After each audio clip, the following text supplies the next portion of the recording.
ఓం శ్రీ గురుభ్యో నమ.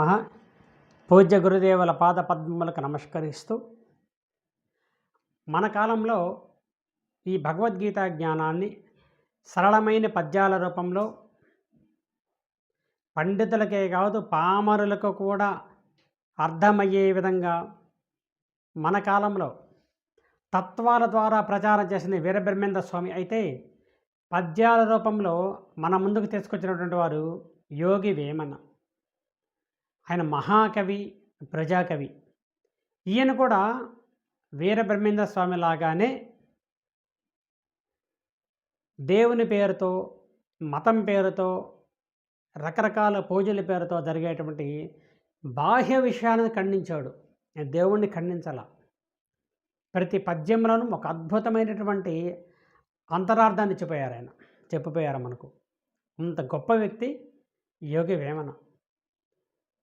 చాలామంది ఆ వేమనని అర్థం చేసుకోవడం కొంచెం పొరపాటు పడ్డారు. ఎందుకంటే పెద్దల మాట చద్దిమూట అంటాం.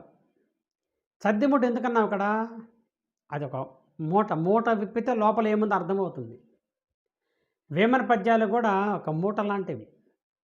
మూట విప్పి చూస్తే అర్థమవుతుంది. బయట నుంచి చూస్తే మూట అనిపిస్తుంది మనకు. ఊడ తీస్తే లోపల ఏముందో తెలుస్తుంది. ఆ కోవకే చెందినటువంటి ఒక వేమన పద్యాన్ని మనం పరిచయం చేసుకుందాం. కుక్కను తిన్నవాడు గురులింగ జంగడు, కుక్కను తిన్నవాడు గురులింగ జంగడు, పందిని తిన్నవాడు పరమయోగి, ఏనుగును తిన్నవాడు ఎంత సుజ్ఞానియో, విశ్వదాభిరామ వినురవేమ. కుక్కను తిన్నవాడు గురులింగ జంగడు. కుక్కను తినేదేంది? వేమన కాని పిచ్చిపట్టి పద్యాలు చెప్పాడా? కుక్క చంచలమైనటువంటి జంతువు. మన మనసు అన్నిటికన్నా చంచలమైంది. ఒక్క క్షణం ఒకచోట మన మనసు నిలబడదు. నన్ను కుక్కతో పోల్చాడు. మన కుక్కను చూస్తుంటాం. ఇక్కడ కాసేపు, అక్కడ కాసేపు, అక్కడ కాసేపు, అక్కడ తిరుగుతూ ఉంటుంది. ఎక్కడ ప్రశాంతంగా కదలకుండా కూర్చోవడం చాలా కష్టం. మన మనసు అంతే. ఇప్పుడు ఒకటి ఆలోచిస్తాం, మళ్ళీ ఇంకోటి ఆలోచిస్తాం. ఏ ఆలోచన గ్యాప్ లేనంతగా మన మనసు పోతూనే ఉంటుంది, ఎంత దూరం అయినా సరే. దానిని వేమన మన మనసుని చంచల స్వభావమైనది మన మనసు కాబట్టి కుక్కతో పోల్చాడు. కుక్కను తిన్నవాడు గురులింగ జంగడు. ఎవరు మనసును స్వాధీనపరచుకుంటారో, ఎవరు మనసును తన అధీనంలోకి తెచ్చుకుంటారో గురులింగ జంగడు. ఆయన గొప్ప గురువుగా చెప్తాడు. ఎవరైతే మనసును తన అధీనంలో తెచ్చుకుంటారో, అదుపులోకి తెచ్చుకుంటారో, అంటే కుక్కను చంపి తింటారో అని అలా పోల్చారు ఆయన. చించల స్వభావం కుక్కది కాబట్టి. అట్లాగే పందిని తిన్నవాడు పరమయోగి. పంది నీచమైన పదార్థాలు తింటది కాబట్టి అది దాన్ని ఒక నీచమైనదిగా భావిస్తాం అందరూ. మన మనసు అంతే. ఎంతసేపు కదా ఈ నెగటివ్నే కోరుకుంటూ ఉంటుంది, నీచమని. ఎవరన్నా నలుగురు కూర్చొని 4 పనికిమాలిన మాట్లాడుతూ ఉంటే ఎంతో రుచిస్తే అంట మనకు. ఇంకా ఇంటే బాగుండు, ఇంకా చెప్తే బాగుండు. వాళ్ళ దగ్గరికి వెళ్తాం, వాళ్ళతోనే ఫ్రెండ్షిప్ చేస్తాం. అయ్యే మన కమ్మగినాలు అనిపిస్తుంటాయి. అవన్నీ ఏ లక్షణాలు? పంది లక్షణాలు. ఒక ఉదాహరణ వస్తుంది. ఎక్కడంటే మనం సాయిబాబా చరిత్రలో ఒకతను వచ్చి ఆవేశం వస్తాడు బాబా దగ్గరికి. బాబా నేను వాడిని తిట్టేసినాను భయంకరంగా, నాకు కోపం వచ్చేస్తుంది, 4 కడిగేసినాను వాడిని అని ఆవేశంగా చెప్తే బాబా దగ్గరకు వచ్చి, అన్నీ బాబా విని ప్రశాంతంగా, పంది చేసే పని నువ్వు చేసావా అంటాడు. పంది ఏమి చేస్తుంది? అన్నీ తినేస్తూ ఉంటుంది. నువ్వేం చేసావు? వాడిన్ని కడిగేసావు మొత్తం.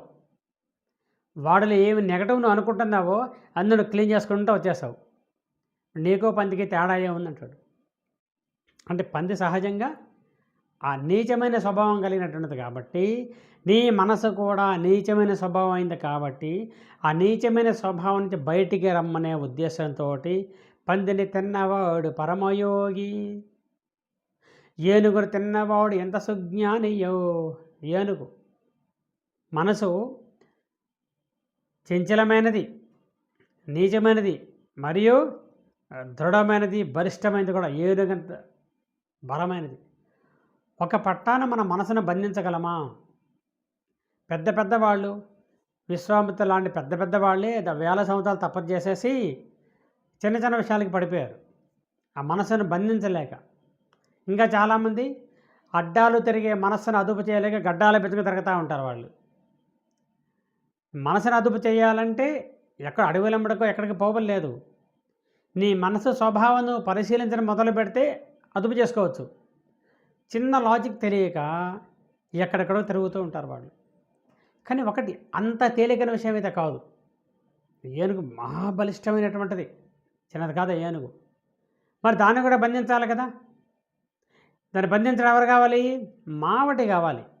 ఆ మావటి ఉంటేనే ఏనుగు బంధింపబడుతుంది. కాబట్టి ఎవరైతే ఏనుగును తిన్నవాడు ఎంత సుజ్ఞానియో, ఏనుగును కూడా ఎవరైతే బంధిస్తారో అంటే నీ యొక్క మనసు చంచలమైనది, నీచమైనది, అత్యంత బలమైనది. ఈ మూడింటిని ఎవరైతే సాధిస్తారో వాళ్ళే గొప్ప జ్ఞానులుగా యోగి వేమన కీర్తించారు. ఈ మూడు చేయగలగాలి, అంతేగాని ఎక్కడెక్కడో తిరిగినందులో ఉపయోగం లేదని చెప్తున్నాడు ఆయన. ఎవరు చెప్తున్నారు? విశ్వదాభిరామ వినురవేమ. విశ్వద, విశ్వమును ధరించినటువంటి వాడు ఎవరు? సాక్షాత్ పరమాత్మ. అభిరామ, రాముడు ఎదురు కనపడే రాముడు, లోపలుంటాడు అభిరాముడు. పరమాత్మ ఆత్మ చెప్తున్నాడు వేమ విను అంటే యోగి వేమ అనేటువంటి ఒక మహాజ్ఞాని ద్వారా భగవంతుడు మనకందరికీ చెప్పిస్తున్నాడు. ఏ విధంగా అయితే శ్రీకృష్ణ పరమాత్మ అర్జునుడి ద్వారా మనకు జ్ఞానాన్ని అందించాడో అదే మాదిరిగా ఆ శ్రీకృష్ణ పరమాత్మే యోగి వేమన ద్వారా చిన్న చిన్న పద్యాల రూపంలో, తత్వాల రూపంలో మనకు ఈ యొక్క మహత్తరమైన జ్ఞానాన్ని అందించారు. కాబట్టి మనసు చంచలమైంది కాబట్టి కుక్కగా పోల్చాడు, నీచమైంది కాబట్టి పందిగా పోల్చాడు, అత్యంత బలమైంది కాబట్టి ఏనుగుగా పోల్చాడు. దానిని జయించి, దాన్ని జయించుటకు ఇవి లేకుండా చేసుకో, లేకపోతే జయించి ఇవి లేకుండా చేసుకో. ఇవి చేసుకున్నవాడే ఎంత సుజ్ఞానియో. పద్యం మరొకసారి చదువుదాం, చాలా అద్భుతమైన పద్యం ఇది. కుక్కను తిన్నవాడు గురులింగ సంగడు, పందిని తిన్నవాడు పరమయోగి, ఏనుగును తిన్నవాడు ఎంత సుజ్ఞానియో. విశ్వదాభిరామ వినురవేమ. విశ్వద అభిరామ వినురవేమ. ఓం నమో నారాయణాయ. ఇలాంటి మరెన్నో వీడియోస్ కోసం మా ఛానల్ని సబ్స్క్రైబ్ చేసుకోండి. పక్కనే ఉన్న బెల్ ఐకాన్ని క్లిక్ చేసి మీ ఫ్రెండ్స్ అండ్ ఫ్యామిలీకి షేర్ చేయండి.